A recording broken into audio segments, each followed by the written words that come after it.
لجهودكم المبذولة من أجل حقوق المتقاعدين والمسؤولين، وشكرا الخاص إلى السيد معين الكاظمي الذي بذل جهوده من أجل حقوق المتقاعدين. أسألك بالله قبل لا تتكلم، خاف راح ننشر احنا هذا النشر، خاف يقولون هذا هو قالوا له احمد السيد النهار، اسف عليك هذا ابو الجواد قلنا لك هذا الحكي. لا والله، لكن من خلال متابعته له طبعا شكرا لجهودكم المبذولة من أجل حقوق المتقاعدين، وشكرا خاص إلى السيد معين الكاظمي الذي بذل جهوده من أجل حقوق المتقاعدين المظلومين المسلوبة.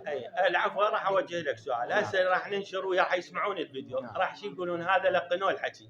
أسألك بالله زين، احنا حكينا بهذا الموضوع قلنا لك تتكلم في موضوع. أقسم بالله موسى الكاظمي من خلال متابعتي للسيد معين الكاظمي الذي بذل جهود أكثر من طاقته فوق عمله لمتابعة حقوق المتقاعدين.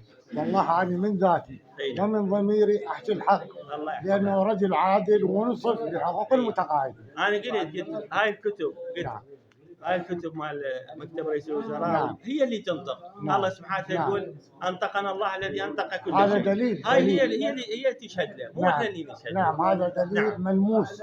إذا لاحظ هناك مكتبة من التاسع صباحا حسس هذا الأظهر. وشكرا لجهوده، أسأل الله ثم موسى الكاظم أن يحفظه لخدمة المتقاعدين. أنا شغلتي قرار 117 طلعت قطعة أرض.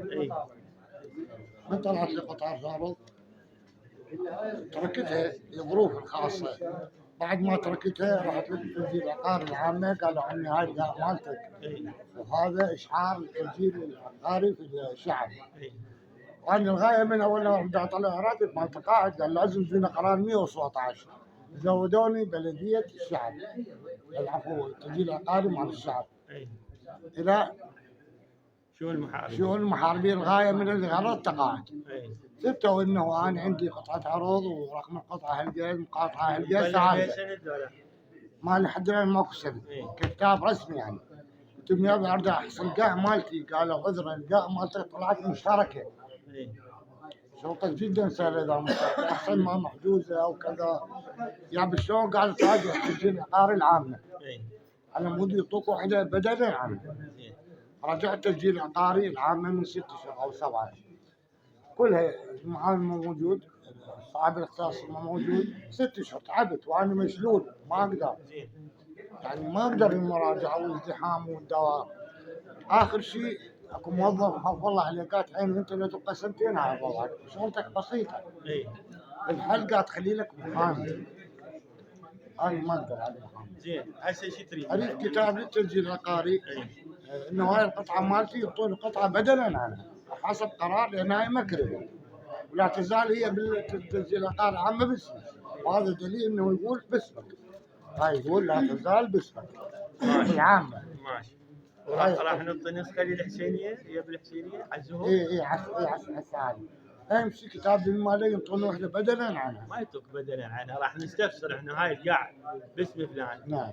اسباب عدم تسجيلها لحد الان. مشتركة هم يشوفوا شنو الحل. نعم. وما هي الاجراءات المتخذة. نعم. مو المالية، هذا المعاون التسجيل العقاري العامة. وعطي نسخة للزهور. بس الاسم عيدان شلش عادل. عيدان شلش عادل. عيدان شلش آدم زبان محمد داود. إلى تسجيل العقاري العامة. هذا اللي تريد ولا ما تريد؟ ما أريد إنه نصور لكم. سلام. ولا هي والتقاعد. ممنون أستاذنا الغالي، بارك الله بجهودكم. الكتاب خطر وياهم الاثنين إن شاء الله. إن شاء الله صور أدز لك يا عيني. السلام ورحمة الله. هنيئا لكم على هذا التعب، إن شاء الله مأجورين. والله يعوضكم. اكو أشياء بس الله يعوضكم.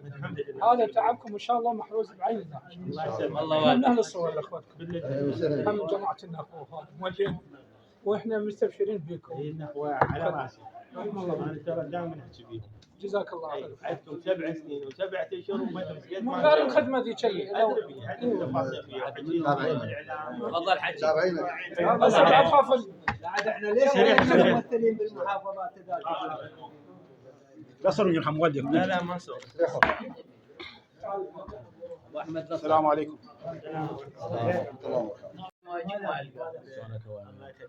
الملفات ترى يسجل الترسل يقول مرة يسجلكم ملكوت لازم وامير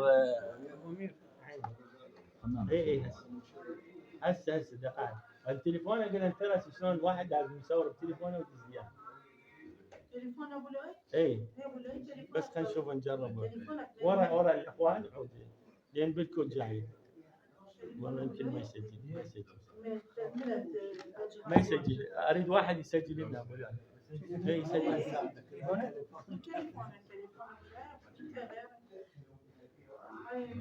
يلا حتى نسولف وياهم.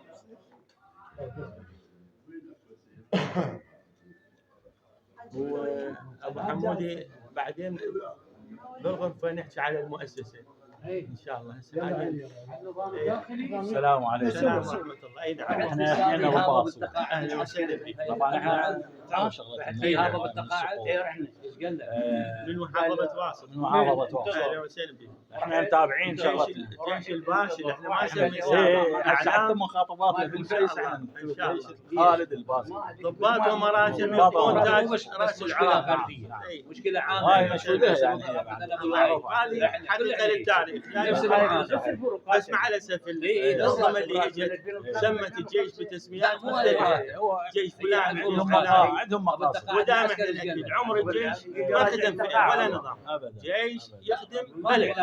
هذا عسكري. شيخ ما عندي بالشغل. عزيز من الشيخ يروح لاي مشكله يحلها، اي سجينه طلع، اي كفاله اي المحاربين. احنا هسه الضابط مالتنا قديم للاسف الشديد يدان الكروه ويجي. صحيح. اقاطعك بخير والله قسما بالله بسيارتي. انا كنت قلت لك ضابط وكذا اشرت لي مره لا اعرف ولا تعرف. وانا مو تكسر ضابط شفه مثلك غيره الحرس الجمهوري والعلامات ما اعرفها. تفضح تجي قالت يمه شفتك حرس الجمهوري وانا بشارك. قلت لها صعدي هي وبتي. قالت ابني هارب ولزموه الضباط العسكري. قلت له وين وحدته؟ قالت ما اعرف صار لك كم 4 والله قسما بالله انت هسه ذكرتني. قلت لي شلون العسكري الى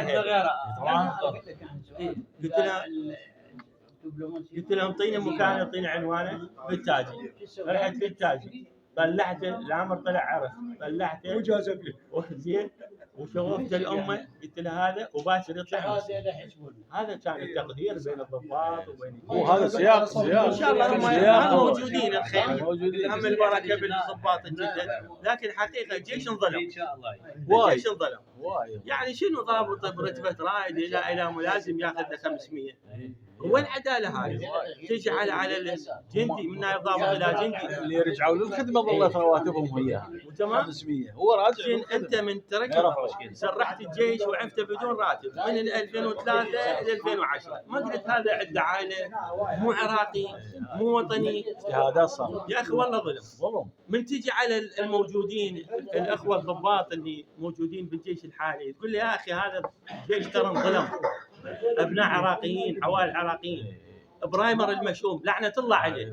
زين حل الجيش عندكم اشكال مع جهات معينه مع افراد مو عقوبه جماعيه وتسرح هاي العوائل والمعاناه لا زالت. المسببين يعني اللي مؤثرين على المجتمع معروفين فلان وفلان. لكن مو انت وصارت هي بغير دول تجي سحبوا جنرالات طلعوهم تقاعد وطاهم حقوقهم. حتى في هاي الجمهوريه الاسلاميه المجاوره صفا صار انقلاب عندهم في الثمانينات الثوره الاسلاميه حلوا الاجهزه الامنيه حلوا المخابرات هو مو اكو قصد. انا عندي عداوه مع جهه معينه ادز على الشخص.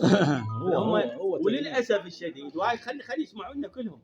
مساله المساءله والعداله انت لا سالتني ولا عدلت اثنيناتهم. انا بها توجيه للمرجعيه مو هسه هذا الحكي. اكو فيديو ان شاء الله اليوم انشره بدا 2004 وفد ملتقي برئاسه الدكتور احمد الشلبي الله يرحمه ومع مجموعه سياسيين ملتقين بالمرجع الله يحفظه السيد علي السيستاني وشار لهم بالنص قال لهم الجيش العراقي عفوا مثل ما هو. يعني الجيش هذا جيش وطن مو جيش صدام ولا جيش رئيس ولا جيش حزب. صحيح. هذا جيش وطن. صحيح. هذا واحد. اثنين، هاي العالم اللي مسوي لها قانون مال استثاث البعث وغيرها، هاي ما لكم علاقه به. عوفوا القانون ياخذ مجراه. اللي عنده ضرر من شخص كان بالحزب يروح للمحاكم ويقدم شكوى عليه ويثبت قانونا بانه هذا الشخص ضار هذا الشخص من خلال عمله بالحزب، والمحاكم تاخذ مجراها وتاخذ القصاص به. زين، لكن هذا العمل طبعا حكي المرجعيه ما عملوه ولهاللحظه هاي. لذلك المرجعيه في حينها غلقت الابواب وجه السياسي.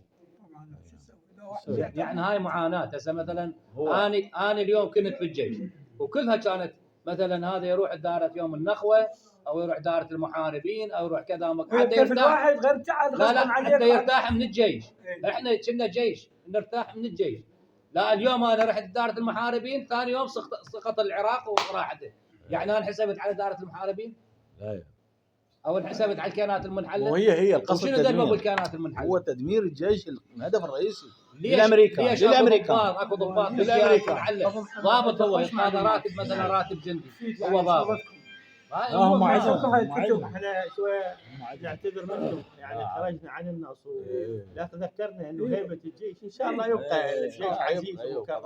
والله ما دام بكل حق شاء الله. وراءه مطالب. يقول بلادي وانتم ناس طيبين. بلادي وين جارت علي عزيزه. ايش تسوي؟ ما بدينا وين جار عليك؟ استاذ ابو امير انا متابع من اول ما بدا بالمظاهرات. هو يعني الشخص مو قدامه هو الاخ ابو نور، يعني فاهمين ايش يشتغلون، فاهمين وعندهم يعني عندهم اطلاع بالقضايا القانونيه والجيش وما شنو عندهم كله يعني. لا يا اخي ومنشور في جريده متحدث هو متحدث يعني عنده يعني قانون ومنشور في جريده وانا الوقائع. متابع من الاول شفت احنا هسه ما نريد صفحة. نعم. نحكم مراجعين يعني. وهم لهم حق بالمراجعه. نعم. احنا النخوه شنو سالفتنا؟ ان نتيجه ما ان نقعد ونسكت. لا وين نروح؟ وين نتوجهنا؟ قدمت ضمن احنا بال 2003 اقطع كلامك بخير وقالوا لنا لزموا الباب. احنا بعد كل شيء ما افتهمنا من حياتنا. يعني هسه ما يسمح لي المجال اشوفه لانه هاي الكتاب لا احنا عندنا ماده قانونيه عندنا هاي مال التصحيح غير بالتقاعد الموحد تحدثوا عن الجيش وعن حقوقه. فضفت فقره ضمن التعديل اي نعم احتساب مدربي يوم النخوه مده الخدمه العسكريه والحركات ضمن التعديلات القانونيه. هم ليش هاي سووها ليش؟ مو بالقرار 107 موجوده مده خدمه احتساب المده والدائره القانونيه بوقت الكاظمي يحتسبوها المده. شوف سبحان الله هذا الكتاب احتساب هذا شوف علم الكتاب معنون الى الهيئه التقاعد شوفوا منين صادر. اي صحيح من مكتب رئيس الوزراء. هذا اخذته منك هذا ايش هذه كل مرفقات الكتاب. شوف هذا حتى هي جت عدله. صحيح. هذا كان يمي هسه شوفك مال المدرب يوم النخوه واحنا بالتنفيذ. فشوف وين انطوا نسخه الى هي والطلبات انا اخذتها الى وزاره الدفاع. صحيح. الى البرلمان الى هيئه التقاعد الوطني. نعم. والمستشار. احنا كنا يوم الثلاثاء مع السيد معاون الاستاذ حسام وشاف التعديلات وانطيته هذا الكتاب. طبعا ما ادري ما شايفه ما اطلع عليه يعني عمر قال لهم جيبوا لي فورا الكتاب هو قرا الفقرات التعديل واحده قال عاشت يديكم نفس ما احنا طلبناه دزيناه للبرلمان. قلت له شو وقت دزيتوه؟ قال قديم. قلت له لا هذا قالوا في جنبه مالي. قلت له الان هم مكتب رئيس الوزراء هم دزوا لكم الكتاب. نعم. فانتم بعد اقرب فما يخص يوم النخوه. احنا هسه ما طول هيك وصلت المرحله مالتها. لا احنا نريد التعديل يعني خاصه نيابه بس النواب. لا بالمناسبه الاخ ابو نور اتصلوا بي قالوا له كل المقترحات وافق عليها السيد رئيس الوزراء والطلبات موجوده وزياره مرتقبه مع السيد رئيس الوزراء. لكم لقاء. هذه الامور هذه رفع بها المستشار القانوني. يعني شوف الكتابه ايش قد كبيره سويتها بالاحمر وبالاسود حتى تصير سهله. ما خلينا فقره اذا ما عالجناها. اشوف الماده 18 يعني يقول إضافة على الفقرة أولا ج بالمادة 18 من قانون الموحد ومدة خدمة مدربي يوم النخوة لتصبح مدة الخدمة العسكرية ومدة مدربي ومدة الحركات السنوية تضيفونها ضمن المدد المحسوبة. المادة 18 تتحدث عن إضافة الخدمة. قلنا طلبنا في هذا المقترح احنا بالنسبه لنا انا واخوي احنا بالاساس وهذه أسمع عنها. تسمح للضباط احتياط وياخذون بالنخ هم يعني ما له علاقه لا لا الاختيار، حتى انت سب دائره. بس افتح وهذه نعم مال مستحقات الجيش السابق. صح. سيد وزير الدفاع، سيد رئيس الوزراء سووا مطالعات ودزوها وننتظر الجواب. تاريخ يوم 21/10. هذه كل اوليات الكتاب. احنا شريت هسه جينا ناخذ من عندك كلام انه التعديل اللي راح يصير على الفقرات اللي حضرتك سويتها. نعم راح يجي وقت قريب يعدلون لو راح تنام بالمجلس. هي مو بس خلاص التعديل، ضمن التعديل فقره يوم النخوه، التعديل بصوره عامه. اعرف احنا هسه جاي نضغط.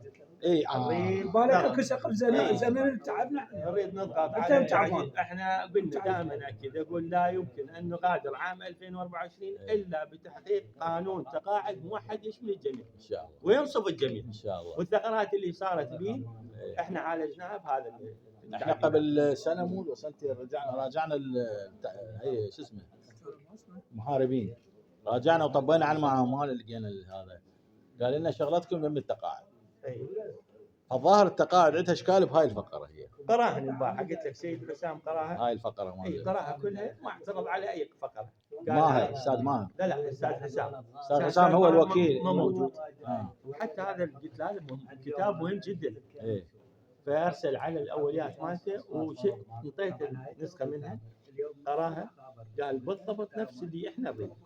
قلت له زائد انتم اذا عندكم ملاحظات او مقترحات يريدون اجابه. مكتب رئيس الوزراء اجابه. يفضل سايبه. فان شاء الله خير. هسه اجتمعت الاراء، تقاعد، مكتب رئيس الوزراء، الماليه، الدفاع، كلها صار عندها اعلام. والله ان شاء الله كلها شبكناها تصير اعلام حتى كل من يقول ما عليه لا ان شاء الله القادم. رخصة ابو امير اكو واحد قال لي عن انت حضرتك قال لي اكو مقترح ما ادري اكو